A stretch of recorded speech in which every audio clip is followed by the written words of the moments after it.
So today's the day where I have to give back the X100 VI. So in today's video I just wanted to talk about the 10 points that were for me the most important and that stood out during the time with this camera.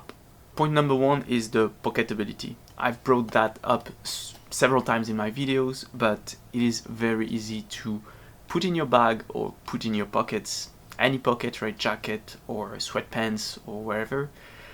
I personally use sweatpants. If you are wearing tight jeans, maybe that won't be the case for you, but I really appreciate that in a small package like this, you pretty much have everything that you need and you're able to easily transport it with you, whether it's in your pocket, your luggage, small bag or wherever, and have this amount of quality just inside your bag inconspicuously. Now, even if my X-T5 is pretty small, when you start bringing an X-T5 with one or two lenses, which you can't do with that, I agree, but typically if I bring my X-T5 is to bring several lenses, it starts to get much more crowded. Having this makes it just more, tiny and compact. So I did appreciate that. Number two, the fact that it's unprofessional, but in a good way. So this camera doesn't look like much, right? And because this camera doesn't look like much, people don't look at you like you're doing something special. If you go in a park and you start taking pictures around, people are not going to ask you questions. Same thing if you go in the streets and you start shooting around, people will just take you for a tourist that is just visiting and taking pictures. But if I start using a bigger camera with bigger lenses, etc., people start asking questions much faster. So having something like this that looks like nothing but can do pretty much the same quality allows you to get more genuine reaction from people or no reaction at all towards the camera, which makes it for great shots. Number three is the battery life of this camera, which stood out but not in a good way, I would say. This camera, so I only got this camera with one battery, and the battery life of the camera is a big limiter for me. Basically, every time I was out shooting, I would be limited by the battery life of the camera itself, meaning that I would have to either take a break to charge it or just stop altogether because the camera would run out of battery or be in the red. So I understand the trade-off that Fujifilm has to make here because they are trying to keep the body as slim as possible, and having the new battery to do this, it's a bit tough, right? Which maybe is possible, I don't know. I don't know the exact inside of the circuit design, right? So I'm sure that they kept the existing battery for a reason. But yeah, having so much limitation because of battery life is definitely noticeable. Number four is the Real Ace film simulation. I hadn't used that film simulation since the time I tested the GFX 100 II, and I have to say that yeah, it was nice to use it again and to take some pictures with it. I like the warm tones and yet the coldness that it has around it.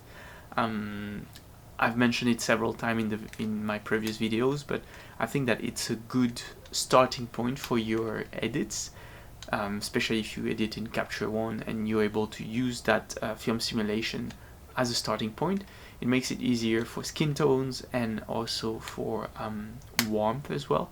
The warm color I feel are very good in this film simulation, and it's a good starting point to have to do less, basically. Now this camera is also a great day off companion. When you spend every day with like bigger cameras, I would say, cameras where you would shoot professionally with, having a tiny body like this where you can just throw in your bag and don't think too much about it and use it or not use it, just grab it, take a few snaps with it, and not thinking too much about it is a good way for me personally to still enjoy photography while I don't have to shoot professionally. I can also understand why it's popular from a lot of people that are already in photography and that do it professionally, which is also the case for the Leicas, etc., right?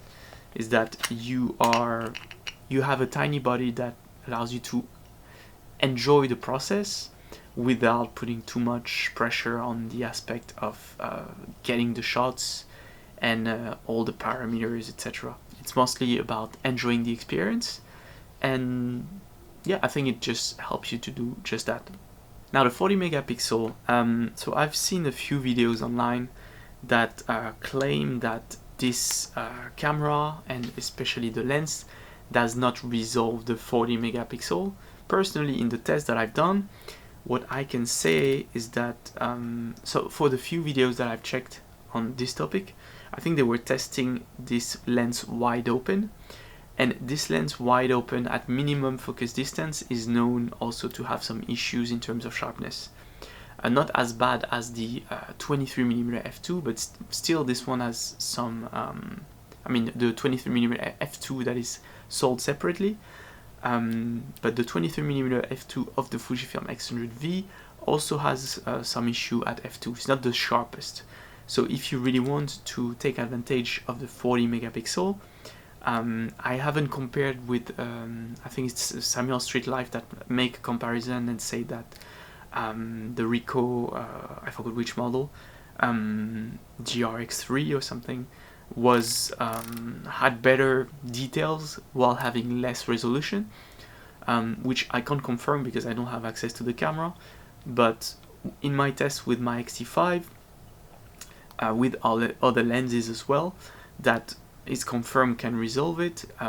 What I can see is that it has a similar amount of details from f2.8, not at f2, but from f2.8 you can see that the details are here with the camera. So yes, it can resolve the 40 megapixel, but you just have to make sure that you use it as at least f2.8. So when it comes to the OVF and EVF, the range that you have for you to be able to adjust it to your own vision is much smaller, I feel like, than the other XT and XH cameras that I have. I found that, yeah, I'm at almost the end of one range, and when you change it, it doesn't change that much, right? So will some people find that to be a problem for their vision? I don't know. I guess only time will tell, but that was one of the small concern that I had. My vision is not that bad. It's quite, I mean, I wear glasses, but it's not that bad, and yet I was still as one extreme of the X100 VI. So will there be people that won't be able to adjust it for their vision? Possibly. Now this camera has internal NDs, which my X-H2S that I'm using for filming this video, which is the video-centric camera from Fujifilm, doesn't have, right? And having internal ND in your camera is such a plus, because you can switch from taking photos to videos just by a few clicks in your menu, by enabling the ND and then switching to video mode, right? That is something that I cannot do right now with even my X-H2S, which is far more expensive than the X100 VI. Having internal ND is really a pleasure, and again comes back to the idea of simplicity that you have with this system. You have a small flash, you have internal NDs, and you have pretty much everything that you need for you to be able to create pictures and videos in one small package. And honestly, I wish we had that in the X-H2S, which we don't have at the moment, but hopefully it will come in the next generation. And number 9, I touched a little bit on that in previous points, but it's how simple it is to use, right? If I put that in my pocket, I don't have to think about anything else, except maybe putting 1 or 2 more batteries in there, but I don't need to bring ND. I don't need to think about accessories or wherever. I just put this, and then I know that once I get there, I'll be able to take pictures and videos with it. If I don't want to edit, I can just shoot RAW plus JPEG and just use the straight out of camera pictures. That's fine. I don't need to think about what lens I will bring because it's already decided for me. The controls also are very simple. It's all about simplicity and basically making it as easy as possible for you to just grab your camera and take the shot. And that is something that I appreciate more and more, because sometimes, you know, having to change lens every time, having to set up your camera, having to it can get a little bit in the way of the process, and having something like this where you know the quality is here is a very big plus for people who want to take pictures. So will I keep it? Well, I don't think so, because business-wise, it's still $1,600 camera, and at the moment, because I already have an XT and an XH, it doesn't make sense for me to have this one. Fujifilm wants to give it to me for free, why not? But I don't think that personally I would purchase it. If I had disposable income and you know, I do not care about that at the moment, I would maybe purchase one, but that's not for me at the moment. I think that the both cameras that I have are more than enough. Do I want to? Maybe, but do I need to? Not really. So that's why I would not purchase this camera. Unfortunately, it's time to give it back. And thank you to Fujifilm for providing me with this camera for testing. And yeah, let me know down in the comments if you have any other questions.